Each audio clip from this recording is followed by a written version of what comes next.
Good afternoon. Welcome one and all to Propelling New York Forward, a series of conversations produced by the MedTech Association where we talk with thought leaders, business folk, and others in the biomed industry. Welcome back to those of you who have watched in the past, and welcome for the first time for those of you who may be new viewers. For those of you who've been with us before, you know this series of conversations takes place every Thursday at 2 o'clock. If you're interested in catching up on old episodes, you may find them available for free on our website at www.medtech.org. We'd love to have you spend some time catching up on some of the previous conversations, and certainly welcome you here today, and hope you'll enjoy this and make some time in your schedule as we move forward. We do want to thank our sponsors who help make this series possible. Particular thanks to Barclay Damon, Gilroy Kernan and Gilroy, MPR Development, Regeneron Pharmaceuticals, FuseHub, and Fisher Scientific. Their support helps us make these and many of our programs available. We would love to have you join us as a sponsor.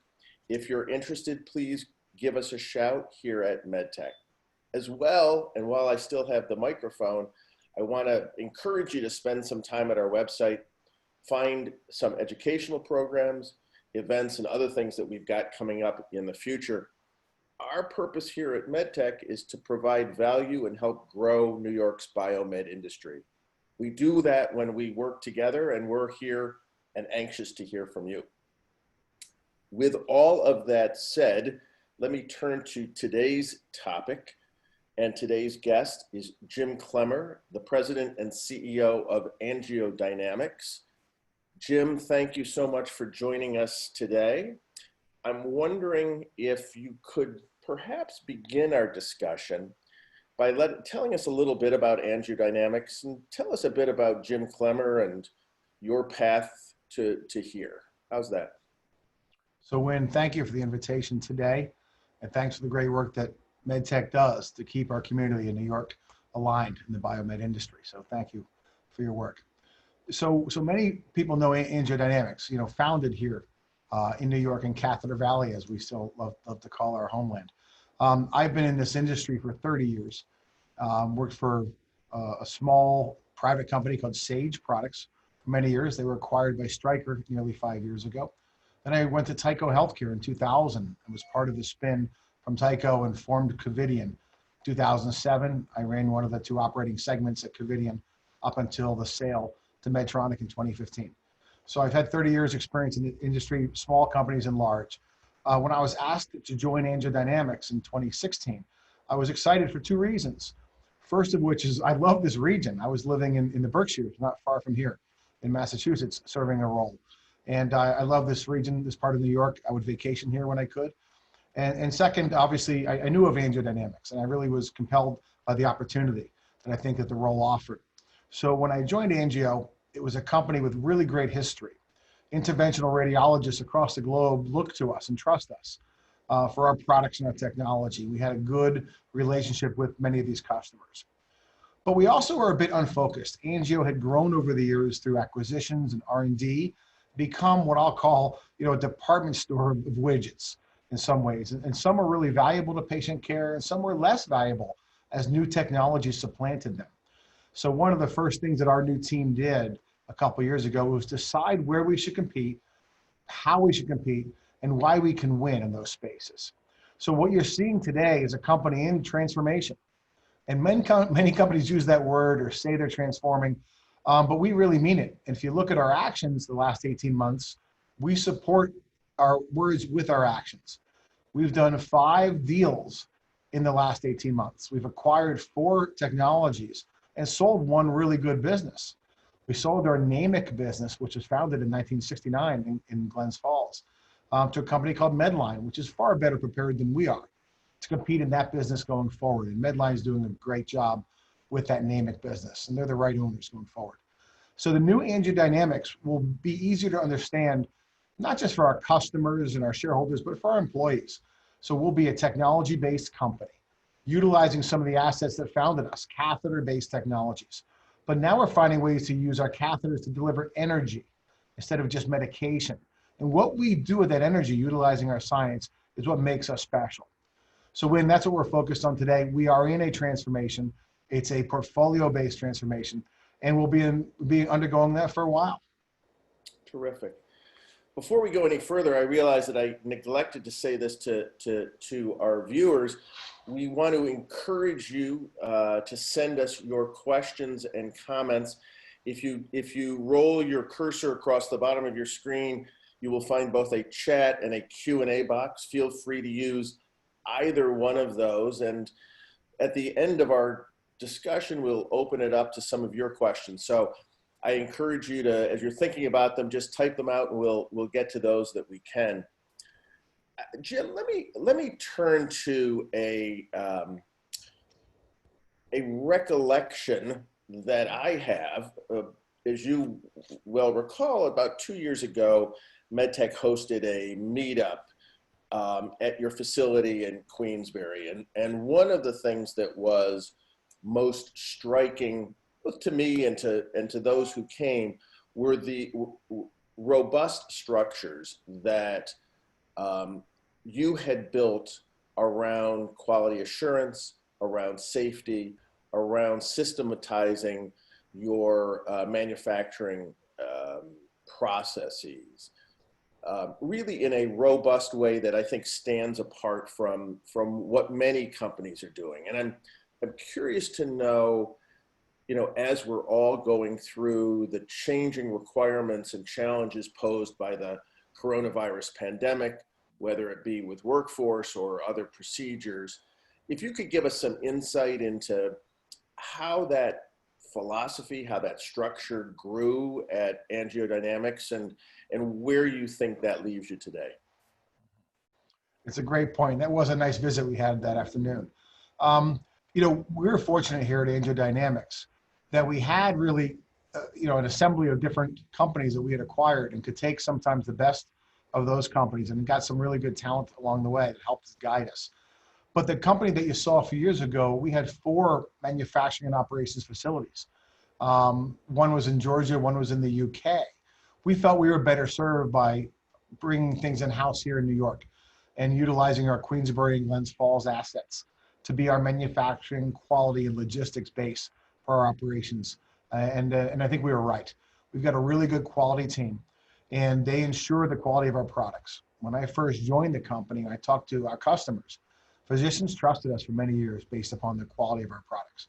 Our next challenge now is to trust us for innovation. And that's what we'll do as well.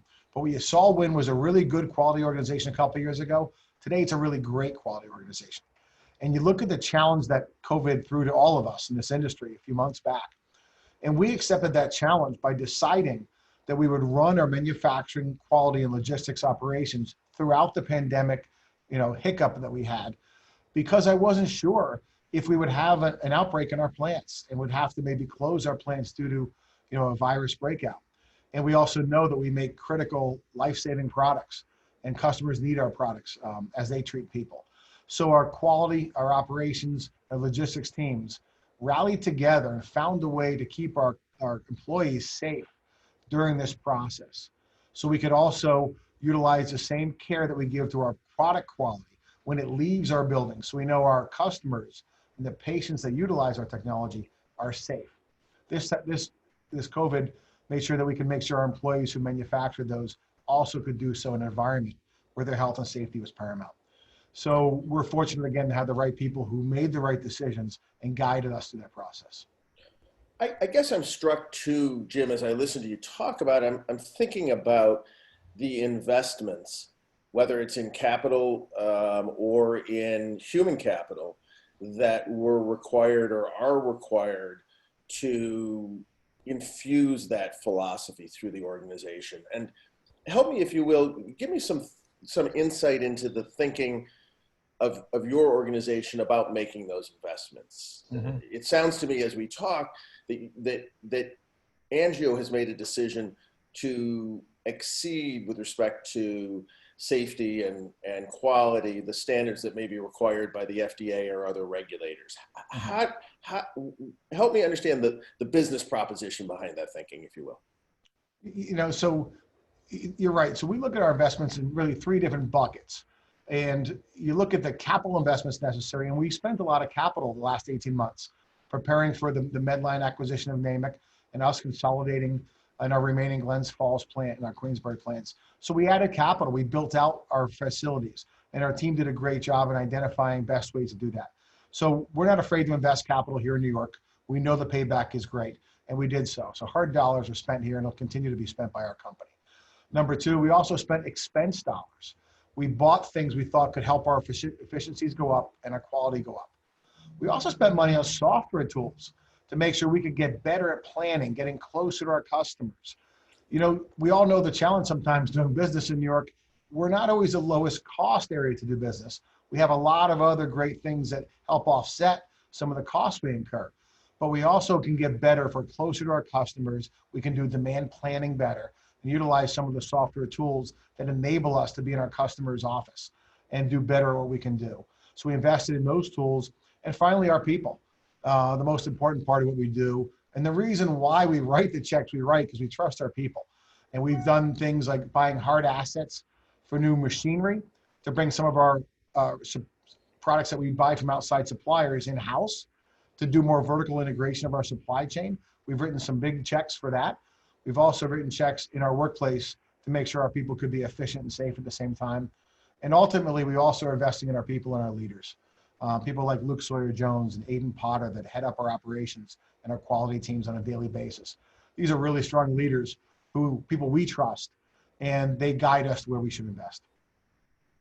So I was struck, I spent a little time recently on your website and was noticed particularly that really the first thing that one sees when you log onto your website is an identification of the company mission, its values, and you place patients really prominently on your website. And I was struck because I'm imagining that most patients aren't shopping for catheters by brand name. And I'm wondering if you could give us some insight into, what that focus means to AngioDynamics and as you're doling out valuable resources, real estate on your webpage, help me understand starting with values and the patient experience. It's a great call, Win, and we've changed that look over the last couple of years, and I think we've done a good job. A couple of years ago, Salim Cheeks joined our organization to head up our communications. And one of the things that Salim and I first discussed was, hey, what's our mission statement? A lot of companies, do a mission statement. And in our industry, J&J has probably led the way with their credo. Everyone knows that Johnson & Johnson credo for years has been a guidepost for their company. And we weren't sure what to do. And Salim kind of after a while got a feel for what we did. He said, Jim, I've got an idea. I've talked to our people and we believe in a lot of things that are different. And really we set out to follow what we believe in, put that into words. And Salim did a nice job with that. And our people believe that people that are afflicted with terrible life-threatening diseases deserve access to care. And a lot of that care delivered by our technology that we believe in. So we use that as a centerpiece and focus of our beliefs. And our people now rally around that. Our people believe that what we do is special and enables caregivers, the talented physicians that can't give care without us, and our products are no good without them. So we know it's a synergistic relationship that exists, and we're a big part of it. So back to what we talked about a few minutes ago, in March and April and May, when the world was still sideways with COVID, didn't know how to handle it. And our people went into work every day in the plant to make our products. They believed that the products they touched were going to help someone else, and they did. So we're really proud to have people that were that committed to come into work in a tough time because they believe so deeply in our science. And we're also lucky when at some point, there are people who live in our region, live in the capital region, that have had some of the diseases that our products can help treat. And we've had access to some of those folks who have come here and met our employees and thanked our employees for the work they've done and said that, hey, my life wouldn't be the same today without you, or maybe my life wouldn't have continued without you. So our people get a lot of energy from that and it means a lot to us. I'm wondering, you mentioned the hiccup, which is probably the politest word I've heard used to describe our recent experience. I'm wondering if we got a little time, if you could kind of help us, take us back to February, March, when we were all quickly recognizing the impact that the pandemic was going to have on workplaces. And help me understand, what did you do at AngioDynamics? How did you recognize what you needed to do? How did you respond? What was your corporate response like? You know, it's interesting. The first thing we did was we talked as a leadership team. We met and we talked about what we could do most impactfully for our organization. And the first couple of decisions weren't that hard. We realized that we could ground our field sales force and our clinical support people, because really our customers asked us to stay away. They had to learn how to deal with COVID and treat people differently. So they asked us to stand back, and we did. And while we did so, though, we also learned how to use remote tools to support the use of our products in their cases. And we did a good job there. Number two, our office-based people. Here in Latham, New York, and our office in Massachusetts, we decided to have those people work from home. And we provided new tools for that to work, communication tools. And we did a good job in those two areas. But the final challenge was our operations team, our quality and operations and manufacturing people. How could we do that? And our team got together and decided the first priority is that we'll do it so in an area to protect their safety and security over efficiencies. Now, for most of my life and most of my job, and many of us maybe on this call today that have worked in manufacturing environments, you know, we always have safety of our employees paramount, but we also run to efficiencies and a lot of other things. And we push those aside and said efficiency is not as important today as safety of our employees and supply chain security of our products. So once we decided that as a leadership team, I think it was the right call. My teammates made that call. Then we worked with our people and said, how do we implement that? And some ways we had some protocols in place that we automatically plugged in. In some ways we created new ones. You know, creating a second cafeteria, turning part of our warehouse into a cafeteria to spread our employees out, on a simple thing like taking coffee breaks or lunch, things we wouldn't have thought of before, but our people came up with those ideas. So we really got creative when and utilized, you know, really our guideposts during this period, because it was uncertain. We didn't think, hey, from March 15th to June 15th, we have to be safe. No, we don't know how long this will last. So we really had to create a new way of operating, and our team really did a good job. And did you create teams? Did you have existing structures in place to be able to respond to those challenges? Help operationalize that, if you could. We did a little bit of both. What we decided immediately, like, hey, let's take our disaster planning manual and take that as a guidepost. And we looked for it, we found it. We realized this isn't going to help a lot here. We need to learn a new game. So we realized immediately we had to watch this urgent unraveling of normal life for everybody and respond quickly. We didn't have too much time to really think through outcomes. We had to trust our people, and they made good calls along the way. So what we found from this win was people were enabled and empowered to make decisions closest to either the customer or our product that would be the best solution. And if we went through a lot of bureaucracy, if it came up to the senior management level, to my level, it might have taken too long to be effective. So we made sure the right people were empowered to make decisions. And if we made one wrong, we'd fix it. And we weren't worried too much about it. So those are some of the tools that we did then that we're going to try to carry forward to make sure we can be more nimble and more responsive to market changes over time. So you talked a bit about unearthing your disaster plan. I'm curious to know what motivated you to have a disaster plan in the first place, and once you, I don't know whether you were referring to it regularly or whether, as is often the case, it was sitting on a shelf somewhere and you pulled it out. Did it meet your needs? Have you learned any lessons about that process going forward?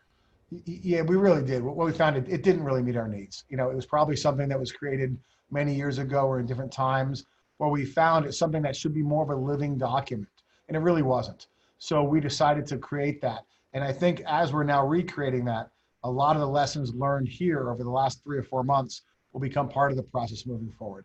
I don't think anybody really had a COVID-19 plan. Who would have? But I think that it really sent a shot over the bow to companies like Angio and probably, you know, the other peers that are on the call today with us, that we're all probably looking at things differently.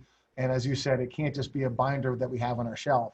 It has to be something we can refer to, learn from, and it should be a living document as well, which gains the experience of time and puts it into play. So we'll get better at it, and maybe my peer companies agree it's something that should be a better way of life for us going forward. Are there specific ways that have occurred to you that would be helpful for companies to be able to begin that process? And in so many ways, I think what has really rocked so many of us is, I suppose we could have identified a fire in one of our manufacturing plants, or a natural disaster of some sort disrupting, but the pandemic, I think, for the most part, hit people out of left field. How do we begin that process, Jim, of imagining the unimaginable and beginning to plan for it? Any thoughts on that? When it's a good point. You look back to when this was starting to unfold back in March, and even the federal government response was very challenged. They weren't sure what to do. And our governor here tried different things. Some worked, some may have been challenged because he didn't know what to do. Nobody did. But everybody cared and everybody tried the right thing. I think what we found as well, if industry and people like ourselves take it upon ourselves, maybe to solve problems before they become tough, you're going to have more influence in how outcomes occur. So maybe what we could do, utilizing MedTech and the resources that we have in the state, other companies like Angio, all of us could maybe get together at some point and share some of our best practices and look at what New York State manufacturing did, how important we are not just in New York State, how important we are globally with the products and technologies that we produce, and look at probably the amount of really intelligent people that we have on this call and shared across our companies. We can maybe get a little clearinghouse for things that we did here that maybe could become a standard of care or standard of procedures going forward. And then maybe be a utilized resource. Next time before something happens, we may have answers before the problem hits. You touched upon one aspect of that earlier in your comments when you talked about the overall strategic plan to become a more vertically integrated operation. And I'm wondering now, as we are refocusing again some attention on reshoring and the challenges in the supply chain, were you lucky there? Were you smarter than the average bear? Help me understand if that process that sounds like it predated COVID is something that in hindsight was the right move, the wrong move, happened too fast, not quickly enough? It's a good point. A little bit of both is what you said. We decided a couple of years ago, we brought in some new leaders to our senior supply chain team. And some of these folks had really good experience throughout their lifetime in med tech and in other industries. I think when they got to Angio, they realized we were too dependent in some cases on external suppliers. And we're also a small company that doesn't buy in mass volumes. So we didn't have maybe the buying leverage that larger companies have. And many of them, like myself, worked in larger companies. So we looked at where we could take more control of our own destiny. And we look at supply chain security and efficiency as the first two reasons. So we found a list of things that we thought we could vertically integrate and that would make sense for us to do so, which brings in, again, that security aspect. You control it. You also control your costs. So we embarked on that plan. We started that process. We really were just getting going on it when COVID hit. So if anything, it's going to allow us to look at it again from the supply chain security aspect. But there's always a push-pull in this industry, as we all know, because, we're going to do some things really well here. We can't do everything really well, but we want to do our core things really well. Right now, we make really important products through our technologies that help treat people with cancer. We can ablate tumors using our unique non-thermal science of NanoKnife.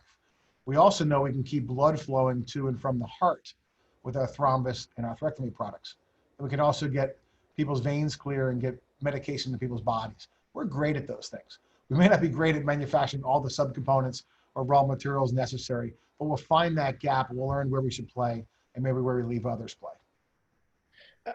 I'm curious too, as you talk about your product lineup, and my sense, and you can correct me if I'm wrong, is that your product lineup sounds to me to be a bit bulletproof with respect to slowdowns in elective surgery or non-emergent surgery. The catheters and implantable devices that you're talking about really kind of have to continue regardless of what ambulatory care looks like and the like. But as you look down the road over the next year, 18 months, 2 years, what's your radar tell you about the market, the potentials, the challenges that you think you may be facing? It's a good point. About 10 or 11 years ago when President Obama passed the Affordable Care Act, in my 30 years in this business, that was one of the first times I saw a reflection point occur where our customers, the hospitals, who are our customers, really our bosses, told us, hey guys, we have to do things differently. We have to take care of more people now. We might get paid less to do so. So they pushed back on the suppliers like us and technology companies and asked us to partner with them to be efficient with our technologies. That was a big event for us, and we all adapted to that 10 years ago. And now here's another one.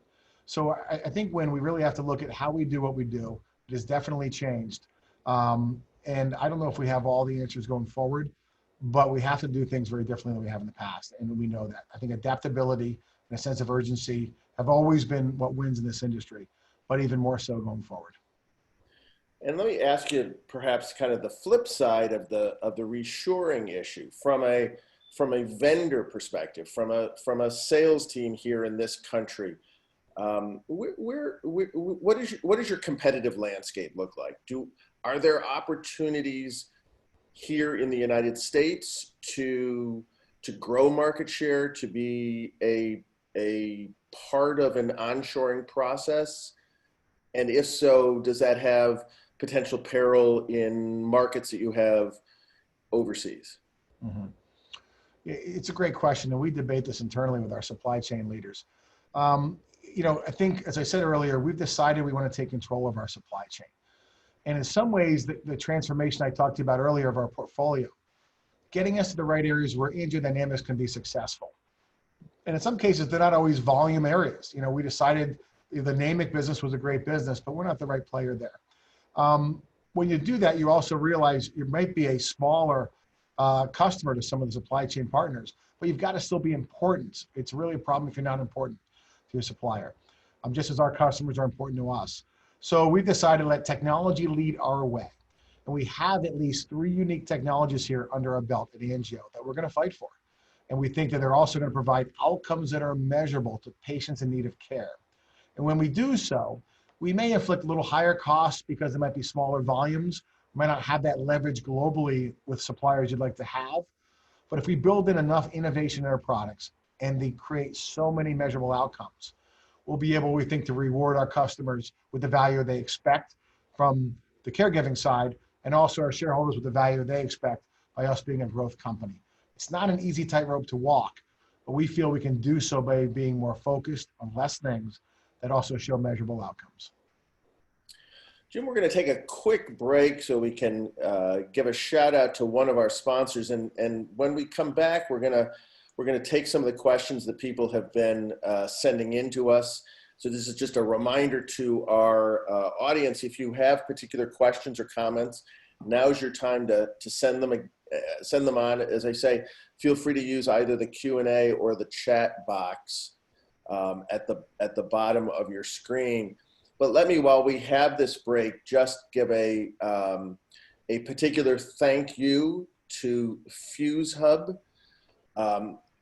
Many of you know FuseHub, but FuseHub provides New York State manufacturers and technology companies with guided access to an extensive network of industry experts, programs, and assets to solve productivity, commercialization, research and development issues, and other challenges to growth.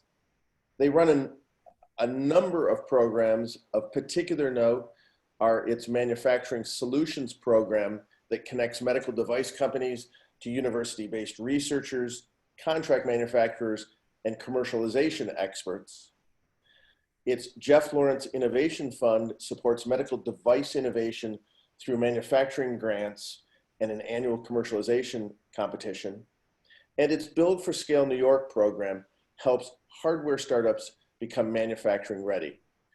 I want to encourage you to reach out to FuseHub today. You can find them at FuseHub, FUZEHUB.com/expert-consultation.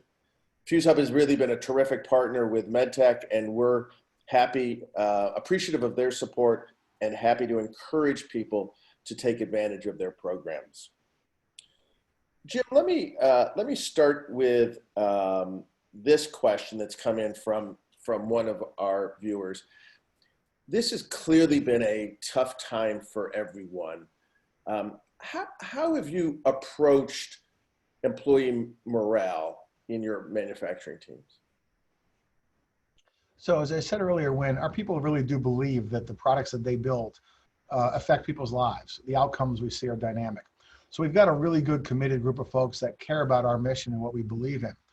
But also when we entered this period of uncertainty, people were scared. We weren't sure what it meant. And in our manufacturing facility, probably like the other companies on the line with us today, in some cases you can spread people out and sometimes you just can't. Some of these roles require cells to be together to manufacture or assemble products or to do testing and quality assurance necessary. So we did the best we could to let our employees know that their safety came first.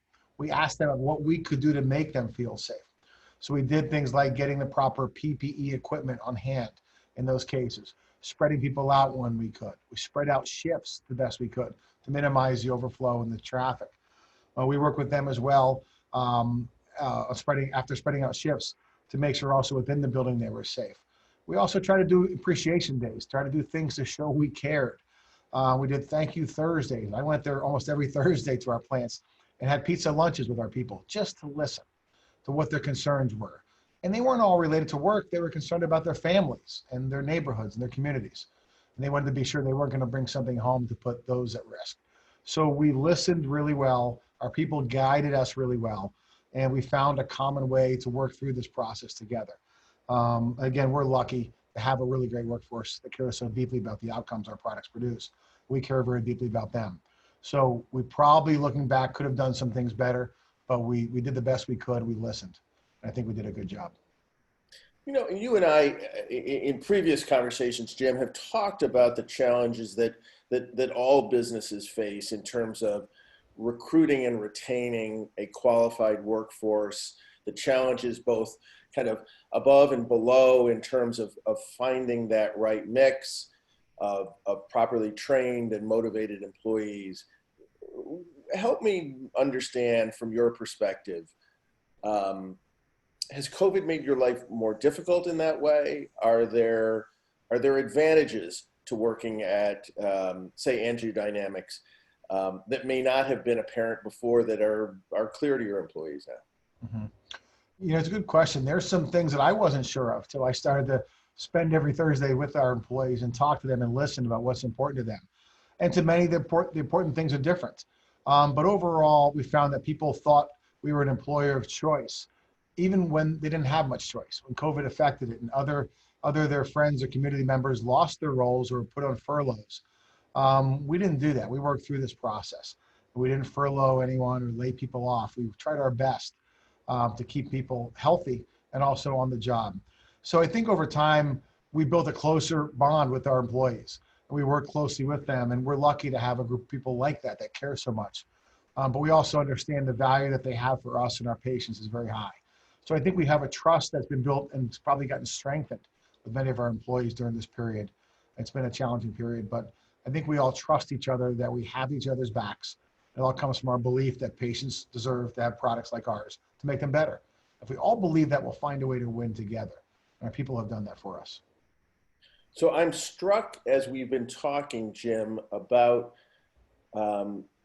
as you've identified challenges across the board at AngioDynamics, it feels to me that almost invariably your response has been to make strategic investments. And it's easy as I'm listening to you to think, well, of course that makes sense. And investing in this and investing in that has obviously paid off. But there had to have been, I'm imagining, some sleepless nights where you sat awake and wondered, boy, certainly it would have been easier to furlough or lay off some employees or to defer some investments in procedures or processes that went above and beyond that which you were required to do. Are you just an unusually brave guy, Jim, or is there a larger strategic vision or something about Angio that made the decision to make those investments easier? Mhm. This is a great question. I think the answer is twofold. Really, we trust our plan. We have a mission now that we know what we can be and how we're going to get there. As I said to you earlier, a few years ago, we were a department store, as I said, of unfocused business. Good products, but no real vision. Now we know our vision. We're going to be guided by our science that is unique, that treats people. So that is our backbone. We trust it. So we also know our people that we trust. So we've launched 3 new products last calendar year that we developed in-house. Our R&D people, our manufacturing teams got them to market on time and on budget, and our sales are way up, double digits on those 3 products. So we know what we can do when we're our best.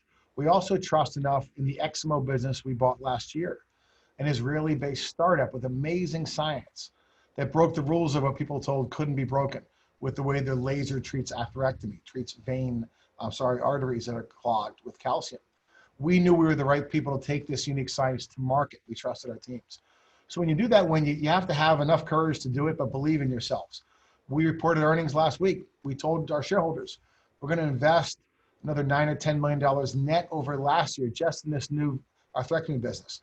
Now, I could have not invested it and would probably returned 20 to 25 cents a share to our EPS, but I'm not interested in that. We're interested in building a company that'll have a long-term platform of growth that all of us can enable benefits from, our employees, our patients, and our shareholders over time. So that's what we believe in, and that helps guide you through these times. It's not easy being a small public company these times, but when you trust in your people and your products, you can get the right answers. So give me some sense in the few minutes that we have remaining. Where do you see AngioDynamics headed in the near-term future? You've talked about the rollout of some terrific new products. I got to imagine you couldn't possibly keep up that pace in terms of new products long term, but give me some sense, where will we see Angio in a year from now, 2 years from now? Yeah, it's a great point. I think what you see is where we're focused on. It's keeping blood flowing to and from the heart. That's a general statement. But you'll see the products and the technologies that enable that are our atherectomy laser, our thrombectomy product called AngioVac that we make right up here in Queensbury. There's nothing else like it in the world. It's growing at double-digit rates because it works better than anything else. We have a physician in Buffalo who's done more work than anybody that's teaching other physicians how beneficial this product is. And then finally with our nano knife, our non-thermal ablation tool that we recently received the FDA clearance for an IDE study to prove its effectiveness for patients afflicted with pancreatic cancer. We all know how difficult that diagnosis is. There's really no standard of care today. We hope one day we can prove that through our IDE and our study. And maybe someday people around the globe will look to this region of New York as the area where the technology exists to treat those patients with this terrible disease. So really, when that's who we are, we'll be a company focused on those couple areas like that, where our technology is that different. We can compete against the tiny little small agile startup companies or the biggest of the big. We compete against J&J, Medtronic every day, the biggest of the big and the small ones. And this company here can do so based upon its belief in our products and our people. That's terrific, Jim. I'm wondering too, if you can help us, let's go back to a point that you touched on very briefly at the beginning, and that was, it is one of my favorite names of a region is Catheter Valley. I'm not sure that it may strike everybody as an immediate appealing place to pull off the highway on to arrive at Catheter Valley, but give me some sense, what allowed that to happen? Clusters sometimes happen because we intend them to happen, and sometimes they happen serendipitously. Where does Catheter Valley fall into that mix? It's a great story. And again, I guess I have 30 years in the industry and enough gray hair. I don't have the 60-year industry. You look back 60 years or so ago, it's when this area became known as Catheter Valley. I think it was really a combination of some of the companies that were here. You had GE Plastics not far, and a lot of material sciences. You got amazing engineering talent in New York, as we know. Right here, I've got RPI down the street. You've got Union and Clarkson, RIT, you've got out west. There's so many amazing science and technology people here. You've got people like Dave Sheridan, people who built so many different companies with amazing sciences years ago. And what we saw is 50 and 60 years ago, catheters then were groundbreaking science. Today, they're commodities in some ways. Yet what we're doing in Angio is trying to bend that curve and recreate Catheter Valley by utilizing our catheters to deliver energy that people didn't even think about 20 or 30, 40 years ago. We can deliver energy, small electronic modules to create nano-sized particles in a cancer cell to allow it to die upon itself without the use of maybe chemicals or radiation the way people normally think of. Or develop catheters that enable a laser with different wavelengths to treat calcium in an artery before someone has a loss of a limb or loss of life. So I think some ways we're doing Catheter Valley 2.0 here. We know we are at Angio, maybe some of our peer companies are as well. And I think this area of New York will always be well known for the science and technology it developed 50 and 60 years ago and the ones we're developing now. So we kind of take it as a badge of honor. It's kind of fun. And there's such great history here. Again, like I said, like David Sheridan and Phil Morris, people who really did legendary things in this region with their science and their empowerment. I think we have time for just about one more question, and one of our viewers, and I think you talked about it a little bit, but if you could help, expand on that point, asks, how have you adjusted your manufacturing floor to adhere to social distancing guidelines without compromising efficiency? And I think you said earlier that in fact, in some ways you had to make a decision that you were going to prioritize safety over efficiency. But I got to imagine there's still a balancing calculation that goes in there. Can you give us some sense? What does that really mean? Yeah, it's a great question, and our operations leaders can give you a better answer than I can, because these guys are really great. They did a good job. But what they did because it's really hard you got to pick one or the other. It's hard to do if you're going to change how we do what we do and say we're not going to give up efficiency. I don't think you can really change, because we were very efficient before. So we decided to push efficiency to the side, let it take a back seat to safety. And that's what we did here. So you saw with what we reported last week, our Q4 earnings, we showed a lower gross margin, and we gave our investors the reasons as to why. And why did we lower the next couple of quarters? Because we put safety first ahead of efficiencies. We had to do that to break those ties when we weren't sure how to do it. If we said, if we do it this way, it'll make our people safer, but we'll lose some efficiencies, well, we chose that as a tiebreaker. We did it that way. So we chose safety first. And one day we'll find efficiencies again. Our engineers are great. We'll find ways, and our people are great. But for now, when we thought that the tiebreaker should be the safety of our people and the security of our supply chain, and we'll get efficiencies back someday. Well, Jim, this has been a terrific conversation. I want to thank you and the entire team at AngioDynamics. We're thrilled to have you as a MedTech member. You certainly are a backbone of the biomed industry here in New York State, certainly a tent pole in the capital region. And so we want to tip of a hat to you and thank you again for all of your work. Thank you for spending the time with us today. This has been an illuminating conversation. For those of you who are watching today and are interested in watching this again or sending it along, all of our episodes are available to be watched again at your convenience. You can find them at our website. I also wanted to let you know that next week we'll be talking with Linda Hartsock, who will be a terrific guest. Linda runs the Blackstone Entrepreneurship Program at Syracuse University, and we're going to spend some time talking about reigniting the innovation platform in students and at the academic atmosphere. So I encourage you to join us again next week. Again, my thanks, Jim, and to the AngioDynamics team. It was terrific having you, and we look forward to seeing all of you next week. And thanks so much. We'll go from there. Thanks, Take Mike. care. See you soon.